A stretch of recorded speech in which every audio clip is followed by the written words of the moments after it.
The long road home seemed to go on and on. The road continued to stretch in front of the vehicle endlessly. The light that shone through the branches of the tall, green trees danced across the window in random patterns, and every once in a while, obnoxiously shining in your eyes. The surroundings were full of deep green trees forming a forest around the road. The only sound was the sound of the car's engine as it traveled down the path. It was peaceful and left a serene feeling. Although the ride seemed like a nice one, it lacked every form of nice from its two passengers. The middle-aged woman behind the steering wheel had neat, short brown hair that fit her complexion quite well.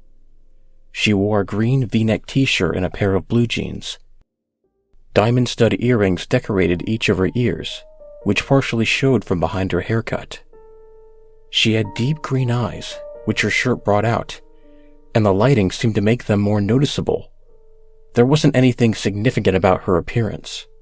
She looked like any average mother you would see on TV shows and the like. However, the one thing that made her different than the average mothers was the dark bag she had under her eyes. Her facial expression was gloomy and sad, although she genuinely looked like someone who smiled a lot. She would sniffle every once in a while, and occasionally glance in the rearview mirror to look at her son in the back seat, who was hunched over partially, with his arms held tight around his chest and his head pressed against the cold window. The boy lacked any normal appearance, and anyone could plainly see that there was something wrong with him. His messy brown hair went every which way, and the luminescent lighting brought out his pale, almost gray skin. His eyes were dark, unlike his mother's, and he wore a white t-shirt and scrub pants that had been provided for him by the hospital. The clothes he had worn before were so shredded and bloodstained that they weren't wearable anymore. The right side of his face bared a few cuts along with a split eyebrow. His right arm was bandaged all the way to the shoulder, which had been shredded when his right side hit the shattered glass.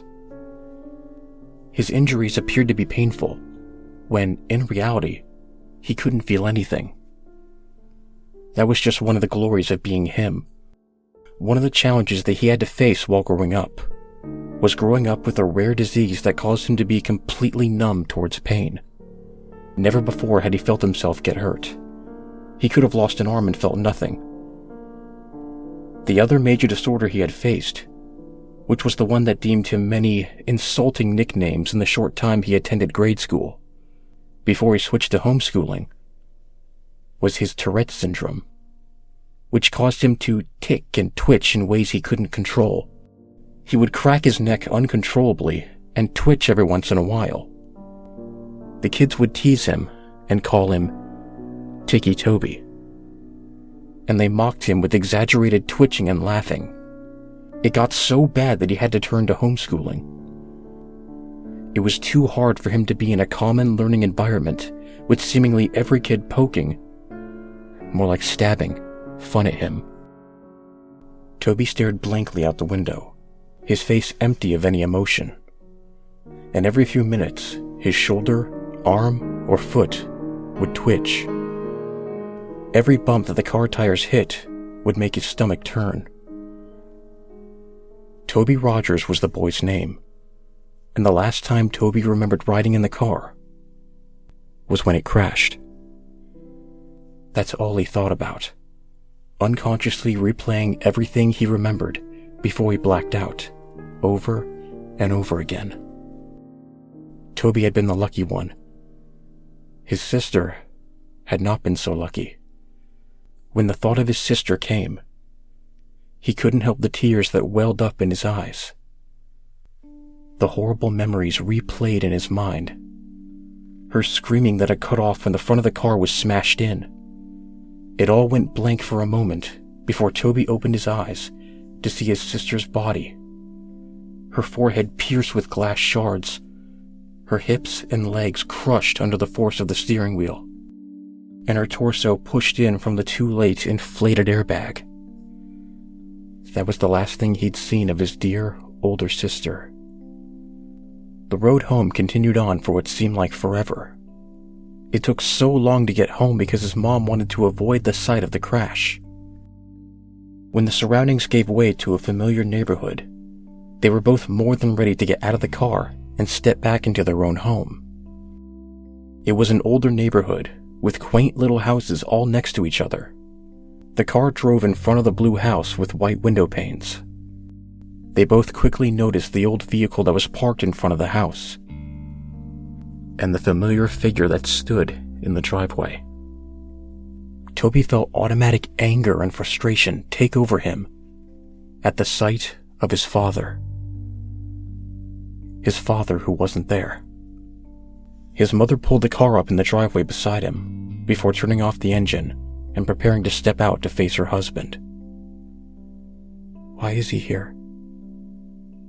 Toby said quietly, as he looked back at his mother, who reached to open the car door. "He's your father, Toby. He's here because he wants to see you." His mother responded in a monotone voice, trying to sound less shaky. Yet he couldn't drive up to the hospital to see Lyra before she died. Toby narrowed his eyes out the window. "He was drunk that night, honey. He couldn't drive." "Yeah. When is he not?" Toby pushed the door open before his mother and stumbled out onto the driveway where he met his father's gaze, before looking down at his feet with a stern expression. His mother stepped out behind him and met her husband's eyes before walking around the car. His father opened up his arms, expecting a hug from his wife, but she walked past him and put her arm around Toby's shoulder and started to lead him inside.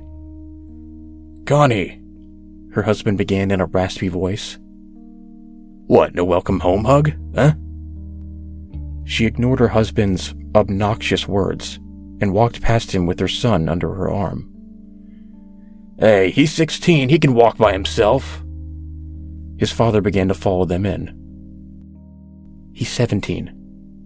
Connie glared back at him before opening the door to the house and stepping inside. "Toby, why don't we get you into your room to rest, okay? I'll come get you when dinner's ready." "No, I'm 16. I can walk by myself," Toby said sarcastically, and glared back at his father before stumbling up the small staircase and turning into his room, where he slammed the door violently. His little room didn't have much in it, just a small bed, a dresser, a window, and his walls had a few picture frames of his family. Back when they were a family. Before his father became an alcoholic and acted violently towards the rest of his family, Toby remembered when he was arguing with his mom and he grabbed her by the hair and shoved her to the floor. And when Lyra had tried to break it up, he pushed her and she hit her back on the corner of the kitchen counter. Toby could never forgive him for what he did to his mother and sister. Never. Toby didn't care how much his father beat him down. He couldn't feel it anyways. What he did care about was how he intentionally hurt the only two people he cared about. And when he was waiting in the hospital, where his sister took her last breaths, the only one who didn't rush there was his dad. Toby stood by the window and looked out at the street. He could have sworn that he saw something out of the corner of his eye, but quickly blamed it on the medication that he was on. When dinner time had come, and his mother called up to him, Toby came down the stairs and hesitantly sat down at the table across from his father and in between his mother and an empty chair. It was quiet, as his parents picked at their food, but Toby refused to eat. Instead, he just watched his dad with a blank stare. His mother caught on to his staring and elbowed him slightly. Toby looked over at her slightly, and then down at his uneaten food, which he still didn't touch. Toby laid in bed. He pulled his covers over his head and stared at the window. He was tired, but there was no way he would fall asleep. He couldn't. There was too much to think about. He had been debating on whether or not to follow his mother's directions and forgive his father, or continue holding a grudge with his boiling hatred. He heard his door creak open, and his mother padded into the room and sat on the bed next to him. She reached over and rubbed his back, which had been turned to her. "I know it's hard, Toby. Trust me. I understand. But I promise you it will get better," she said softly. "When is he going to leave?" Toby said with an innocent tone in his shaky voice. Connie let her gaze fall down to her feet. "I don't know, honey. He's staying as far as I know," she replied. Toby didn't respond. He just continued to look forward at the wall, holding his damaged arm near his chest. After a few minutes of silence, his mother sighed before she leaned in to kiss his cheek and stood up to walk out of the room. "Good night," she said as she closed the door. The hours passed slowly, and Toby couldn't quit tossing and turning. Every time he let his imagination take over, he heard the screeching of tires, the screaming of his sister, and he would uncomfortably jerk in bed. He threw off his cover, and lying on his back, he pulled his pillow over his face and cried into it. He could hear his own pitiful weeping. He would have been screaming and crying if he didn't press the pillow over his face. After a few seconds, he threw the pillow off his face and sat up, hunched over, holding his head and breathing roughly, tears streaming down his face. He couldn't help but cry. He tried to keep it in, but he couldn't stop the whining and whimpering as he sat there shaking. He inhaled before he stood up and walked around his bed to the window and peered out, taking deep breaths, trying to calm down. He rubbed his eyes and looked out at the group of tall pine trees across the street. He stopped suddenly, and his gaze slowly centered on something standing under the streetlight. He heard ringing in his ears, and he couldn't look away. The figure stood beside the streetlight, about 2 feet shorter than it did. Long arms draped at its sides as it stared up at him with non-existing eyes. The figure had no facial features to speak of. No eyes, no mouth, no nose. Yet it held Toby's hypnotized stare, seemingly peering into his very being. The ringing in his ears grew louder and louder each second he stared, before suddenly, it all went black.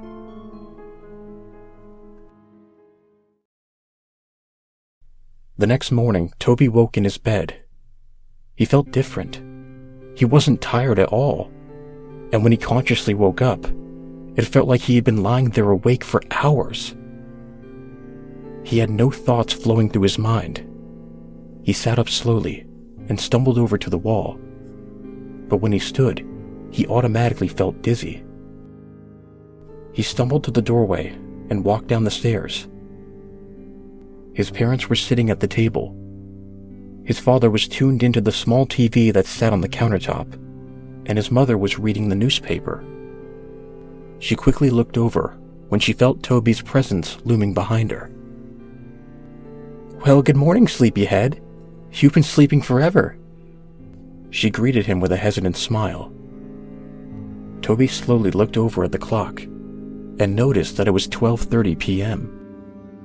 "I made you breakfast, but it got cold. I was going to wake you, but I felt you needed sleep." Her expression fell from happy to worried as her son resisted responding to her. "Are you all right?" Toby stumbled over and sat by his father. He felt as if he was on idle and had no control over his actions. He was seeing everything that he did, but it didn't register in his brain properly. He reached out to his father's arm, but his hand ended up getting slapped. His father turned to him abruptly and pushed his chair over with his foot. "Don't touch me, boy!" he yelled. His mother stood up. "All right, knock that off. This is the last thing we need." The days went by, and things continued on as they were. Connie spent most of her time cleaning the house, and her rude husband spent most of his time ordering her around. It was just like how it used to be before the crash. Toby never really left his room. He would sit by his bed and tremble. His mind would wander, but his thoughts changed too fast to be remembered. He would pace around his small room like a caged animal or stare out the window. The unhealthy cycle continued.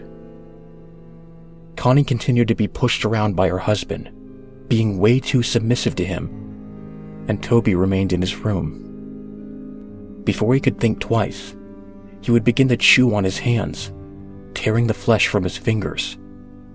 He would gnaw at his hands until they bled. When his mother walked in on him while he was doing so, she reacted horribly. She rushed him downstairs and grabbed the first aid kit, wrapping his hands in bandages. Afterward, she demanded that he would never leave her side again. Toby isolated himself so much that he grew to hate being around others. His memory grew glitchy as well. He'd start missing memory of minutes, hours, and days, and so on. He would begin talking nonsense about things completely unrelated to the conversations he would have. He'd go off about seeing things. Sharks in the sink as he washed the dishes, hearing crickets in his pillows, and seeing ghosts outside of his bedroom window. His mother grew so anxious about his mental health that she decided that it would be good for him to talk to a professional about what he was feeling. Connie walked Toby into the building, holding his hand and guiding him in. She walked him up to the front desk and began talking to the lady who sat behind him. "Miss Rogers?" the lady asked. "Yes, that's me," Connie nodded. "We're here to see Dr. Oliver. I'm here with Toby Rogers." "Yes, right this way." The lady stood and led them down a long hallway. Toby looked at the framed artwork down the halls and tuned in to the sound of the lady's high heels on the hardwood floor. She opened the door to a room with a table and 2 chairs. "If we can get him to sit in here for a few minutes, I'll get the doctor." She smiled and held the door open. Toby stumbled into the room and sat down at the table. He looked over at his mother and the lady before the door slowly shut behind them. He looked around the room before he held up his tightly bandaged hands and began to bite at the bandages to unwrap his hands. But he was interrupted as the door swung open and a young woman in a black and spotted dress with light blonde hair stepped in, holding a clipboard and a pen. "Toby?" she asked with a smile. Toby looked up at her and nodded. "Nice to meet you, Toby. My name is Dr. Oliver." She put her hand out for him to shake, but hesitantly pulled away when she noticed his bandaged hands. "Oh!" She smiled nervously before clearing her throat and sitting in the chair across the table from him. "So I'm going to ask you a few questions. Try to answer them as honestly as possible, okay?" She placed her clipboard down on the table. Toby nodded slowly and held his restrained hands in his lap. "How old are you, Toby?" 17. He responded quietly. She wrote that down on the paper that was clipped to the clipboard. "What's your full name?" "Toby Aaron Rogers." "When is your birthday?" "April 28th. "Who is your immediate family?" Toby paused for a minute before answering her question. "My mom, my dad, and..." He stopped. My sister. I heard about your sister, dear. I'm really sorry. Her expression faded into a sad, pity-filled look. Toby nodded. Do you remember anything from the crash, Toby? Toby looked away from her. His mind went blank for a moment. He looked down at his lap and in the surrounding area. He heard a faint ringing sound. His eyes widened and he froze in place. Toby? The counselor asked. Toby, are you listening? Toby felt a shiver go down his spine until he froze once again and slowly looked over out the little window through the door, where he saw it. A dark, featureless figure peering in at him. The ringing growing louder and louder until suddenly the loud voice of the counselor broke his trance. Toby! She yelled. Toby jumped and fell sideways out of his chair and backed up to the corner. Dr. Oliver stood up, holding her clipboard to her chest, a surprised look in her eyes. Toby met her eyes again, his breath hitching as he twitched. That night, Toby lay in bed. His eyes were dazed as he stared straight up at the ceiling. He could feel himself begin to doze off when he heard the scattering of footsteps down his hallway. He sat up and looked towards the doorway. His door was wide open. There was no light.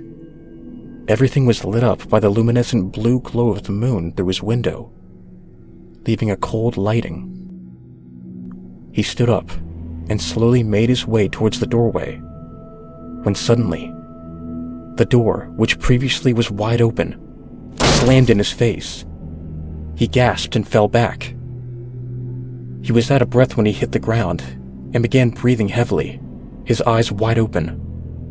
He waited for a few seconds before getting back up to his feet. He reached out and grasped the cold door handle with his bandaged hand, and it creaked open.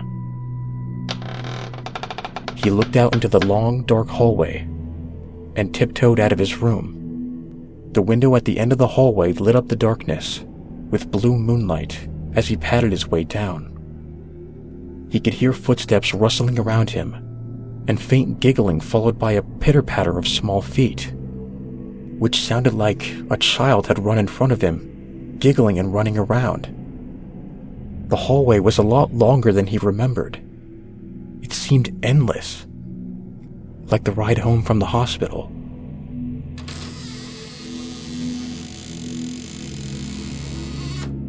He heard the door creak in front of him. Mom? He called in a shaky voice. Suddenly, a door slammed behind him, and he jumped and turned around. Behind him, he heard a long, eerie groan that sounded like a croak right in his ear. He turned around as fast as he could, and was suddenly face to face with none other than his dead sister. Her eyes were clouded white, her skin pale, the right side of her jaw dangling there by tissue and muscle. Glass protruded from her forehead, black blood leaking down her face, her blonde hair pulled up into a ponytail as it always was, and she was wearing her gray t-shirt and athlete shorts, which were dirty and spotted with blood. Her legs were bent in ways they shouldn't be.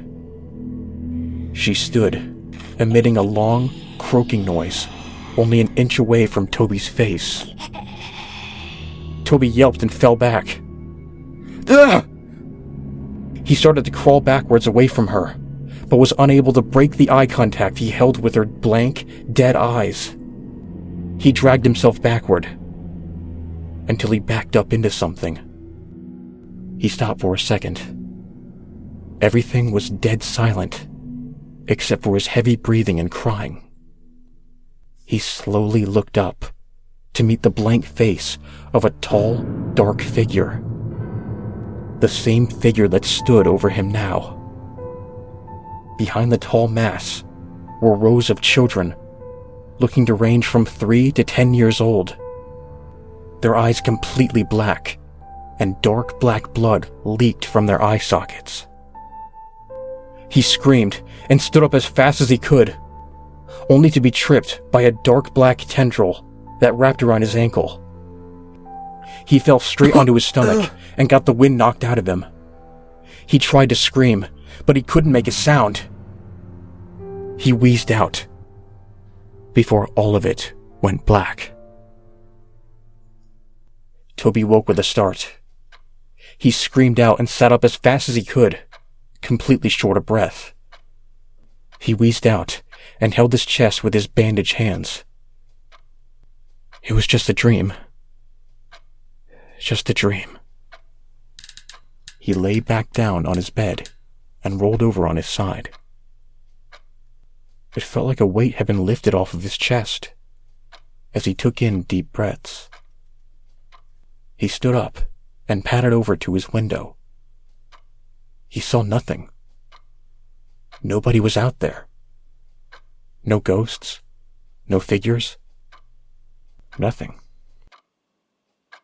He heard the rustling and coughing of his father outside the doorway. His door was closed. He walked over and opened it, looking out into the hallway once again. He padded down the hallway and into the kitchen, where he found his dad standing and having a smoke in their living room. Toby waited for a second and watched him from around the corner, before a burning feeling started deep into his chest. Deep, boiling anger overtook him. He heard the little imaginary voices in his head. Do it. Do it. Do it. They chanted. He turned away and held his arms. He felt like he actually had control over himself, unlike he did for the past few weeks since he got home from the hospital. He actually had complete thoughts for just moments, before the chanting of the little voices in his head clouded them.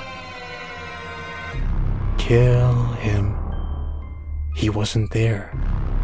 Kill him. Kill him. Kill him. They continued on. Toby trembled. No, he wasn't going to do it. What, was he going crazy? No, he wouldn't kill anyone. He can't. He hated his father, but there was no way that he was going to kill him. That was it. The last thought he had before he fell into an idle state once again. The influence of the voices in his head was too much. He began to silently walk up behind his father. He reached over the counter to the knife in the case. He gripped it in his hand. He felt the sensation take over his chest. He let out a snicker.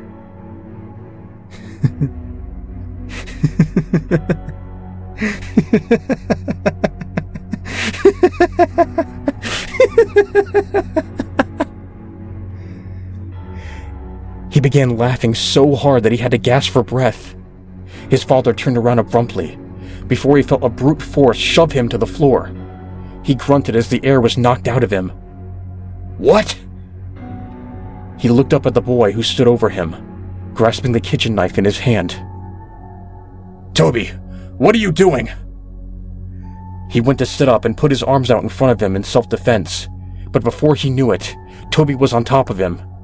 He went to grab his neck, but his father reached out and blocked his hand by grabbing onto his wrist. Stop! Get off me, you little fucker! He yelled, and with his other hand, he threw an off-center punch towards Toby's shoulder. But he didn't stop. The look in Toby's eyes was not sane. It looked as if a demon had taken control of him. He yelled back and went to stab the knife into his father's chest, but his father blocked him and grabbed onto his wrist once again. He went to shove him back, but Toby kicked his feet out in front of him and landed a hard blow straight into his father's face. His father recoiled and pulled his arms away to cuff his face, but Toby got right back up and drove the knife straight into his shoulder. His father let out a loud cry and went to pull the knife out, but before he could, Toby threw his fist straight into his face. He began to pound his fist into his head, laughing and wheezing. He cracked his neck and grabbed the knife and ripped it out of his father's shoulder. He drove it deep into his dad's chest and repeatedly stabbed into his torso, blood spilling out and getting splattered everywhere. He didn't stop until his father's body went still. He threw the knife over to the side and leaned over his body, coughing and panting. He stared at his father's smashed-in face and sat there twitching until a loud scream broke the silence. He looked over to see his mother standing a few feet away, covering her mouth, tears streaming down her face. "Toby!" she screamed. "Why did you do that? Why?" Toby stood up and began to back away from his father's bloody corpse. He began to back out of the kitchen. He looked down at the blood-soaked bandages on his hands and looked up at his mother one last time before he turned and ran out of the house. He ran into the garage and slammed his hand against the control panel on the wall and pushed the button to open the garage door. Before he ran out, he noticed his father's hatchets, which had been hanging on the tool rack above the table full of jars filled to the brim with old rusted nails and screws. One of the hatchets was new. It had a bright orange handle and a shiny blade, and the other was old with a wooden handle and an old dull blade.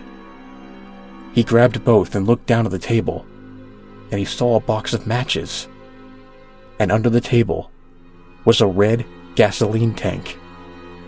He held both of the hatchets in one hand and grabbed the matches and gasoline before running out of the garage, down the driveway, and up the street. As he approached the streetlight that he could see out of his own bedroom window, he heard the police sirens in the distance. He turned around, and the red and blue flashing lights came rushing down the street. Toby stood for a second, before he pulled open the cap on the gasoline tank and ran down the street, spilling gasoline all over the street after him. He turned and ran into the trees. He poured the last bit of gasoline out before he reached into his pocket and pulled out a match. He struck it against the box and immediately dropped it. In an instant, flames burst around him. The fire caught on the trees and bushes around him, and before he knew it, he was surrounded by fire. The silhouettes of police cars were visible through the flames as he backed away into the forest around him. He looked around, but his vision was blurred. His heart was pounding, and he closed his eyes for a moment. This was it. This was the end. Toby felt a hand on his shoulder. He opened his eyes and looked over to see a large, white hand with long, bony fingers resting on his shoulder. He followed the arm that was attached to the hand up to a dark, towering figure. It appeared to be wearing a dark black suit, and its face was completely blank. It towered over Toby's small frame as it looked down on him. Tendrils reached out from its back, and before Toby knew it, his vision blurred, and he heard the sound of ringing in his ears. Everything went black. That was it. That was the end. That was how Toby Rogers died.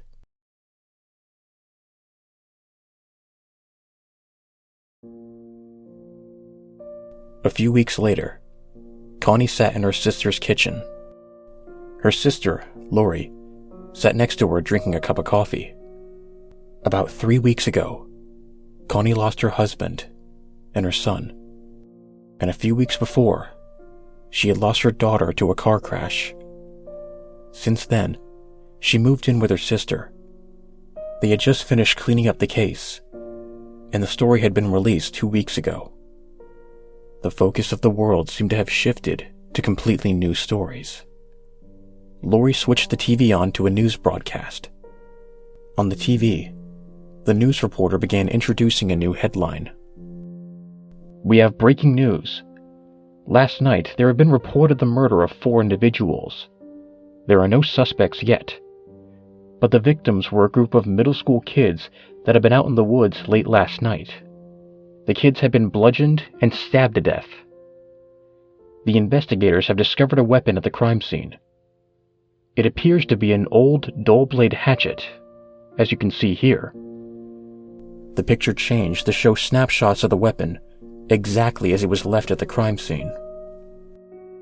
"Investigators have pulled the name of a possible suspect, Toby Rogers, a 17-year-old boy who stabbed his father to death a few weeks ago and tried to cover up his escape by setting a fire in the streets and forest area around the neighborhood. Although they believe the young boy had died in the fire, investigators suspect Rogers might still be alive, due to the fact that his body was never found."